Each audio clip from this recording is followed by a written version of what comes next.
Bible کے حوالے سے کہ یہ نبی امی محمد صلی اللہ علیہ وسلم ہمارے ماں باپ اور ہماری جانیں آپ کے نام پہ قربان ہوں. فرماتے ہیں کہ ان کا ذکر تو توریت میں بھی ہے اور انجیل میں بھی ہے.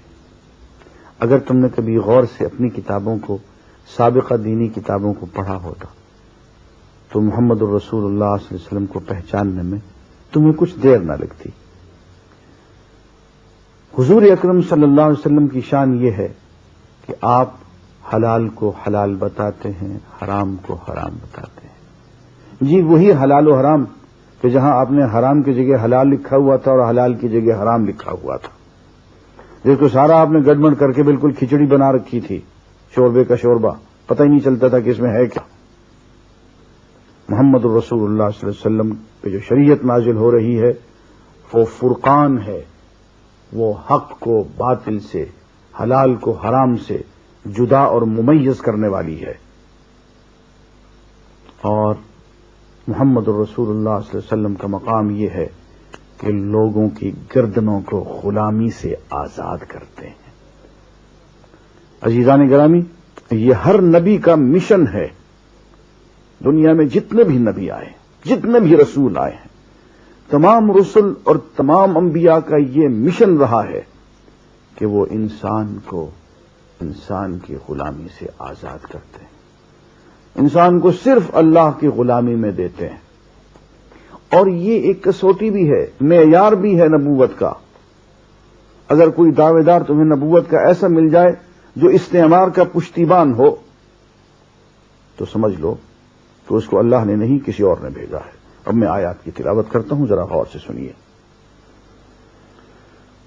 پس آج یہ رحمت ان لوگوں کا حصہ ہے جو اس پیغمبر نبی امی صلی اللہ علیہ وسلم کی پیروی اختیار کریں، جس کا ذکر انہیں اپنے ہاں تورات اور انجیل میں لکھا ہوا ملتا ہے.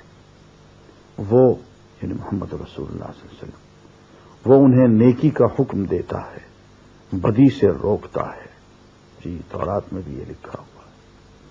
وہ انہیں نیکی کا حکم دیتا ہے، بدی سے روکتا ہے. ان کے لیے پاک چیزیں حلال اور ناپاک چیزیں حرام کرتا ہے، اور ان پر سے وہ بوجھ اتارتا ہے جو ان پر لدے ہوئے تھے، اور وہ بندشیں کھولتا ہے جن میں وہ جکڑے ہوئے تھے. لہذا جو لوگ اس پر ایمان لائیں اور اس کی حمایت اور نصرت کریں اور اس روشنی کی پیروی اختیار کریں جو اس کے ساتھ نازل کی گئی ہے، وہی فلاح پانے والے ہیں. اے محمد صلی اللہ علیہ وسلم، یوں کہو کہ اے انسانوں، میں تم سب کی طرف اس خدا کا پیغمبر ہوں جو زمین اور آسمانوں کی بادشاہی کا مالک ہے. اس کے سوا کوئی خدا نہیں. وہی زندگی بخشتا ہے اور وہی موت دیتا ہے. بس ایمان لاؤ اللہ پر اور اس کے بھیجے ہوئے نبی امی پر، جو اللہ اور اس کے ارشادات کو مانتا ہے، اور پیروی اختیار کرو اس کی. امید ہے کہ تم براہ راست پالو گے. آخر میں یہ بات بھی کہی گئی کہ حضور اکرم صلی اللہ علیہ وسلم سابقہ انبیاء کی طرح کسی خاص قوم کی طرف، کسی خاص علاقے کی طرف اور کسی خاص محدود وقت کے لیے نبی نہیں تھے، بلکہ یوں فرمایا کہ ایھا الناس قل یا ایھا الناس انی رسول اللہ الیکم جمیعا، کہ اے لوگوں، میں اللہ کا رسول ہوں تم سب کی طرف سے، for all times to come, for every man born in this world, anywhere ویئر، ہر انسان کے لیے، خواہ کہیں بھی اور جب بھی وہ پیدا ہو، محمد الرسول اللہ یونیورسلی اس کے لیے رسول ہیں.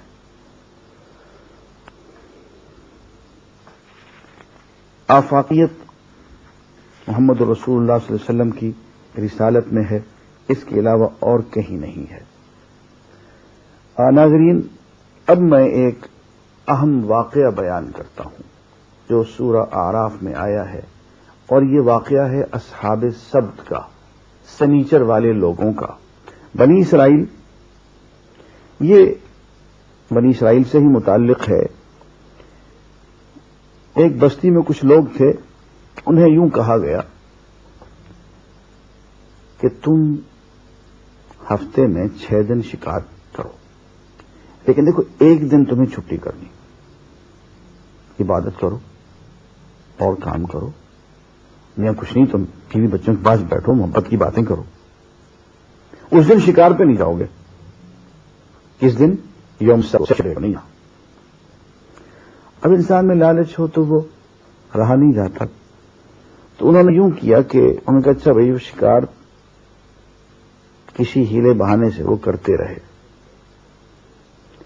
جب یوم السبت کو وہ سیٹرڈے کو شکار کرنے سے باز نہ آئے تو اللہ تعالیٰ نے انہیں ایک آزمائش میں ڈال دیا، اور وہ یہ کہ مچھلیاں شکار کے لیے نمودار ہوتی تھی سیٹرڈے کو، سنیچر کے دن. باقی دن مچھلیاں وہ شکار پہ آتے تھے، ان کو ملتی نہیں تھی. ایسا کیوں ہوا؟ اللہ تعالیٰ نے ان کے لیے 6 دن شکار کے رکھے ہوئے تھے، وہ کافی تھے، لیکن انہوں نے اللہ کی تدبیر کو ناکافی سمجھا اور حلال میں حرام کو ملانے کی کوشش کی.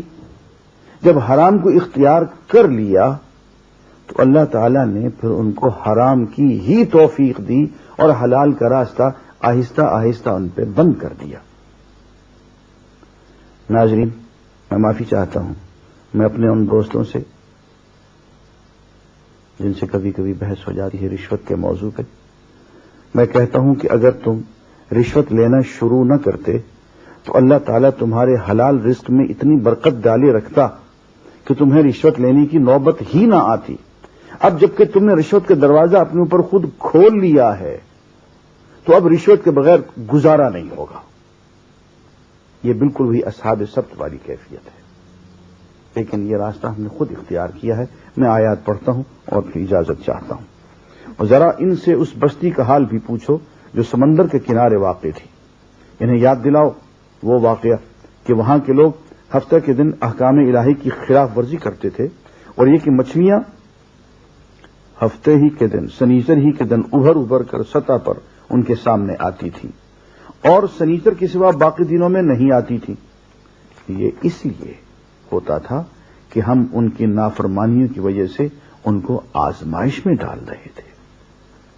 اگر وہ سنیچر کے دن شکار کھیلنا بند کر دیتے تو مچھلیاں سنیچر کو نہ آتی یا 6 دنوں میں آتی، لیکن انہیں سنیچر کو شکار کھیلا تو سنیچر کو ہی مچھلیاں آنے لگی، بقیہ ہفتہ بند ہو گئیں. دعا فرمائے اللہ تعالی حلال کا رزق دے اور اتنا دے کہ حرام کی ضرورت پیش نہ آئے. وآخر دعوانا الحمدللہ رب العالمین. اهدنا الصراط المستقيم.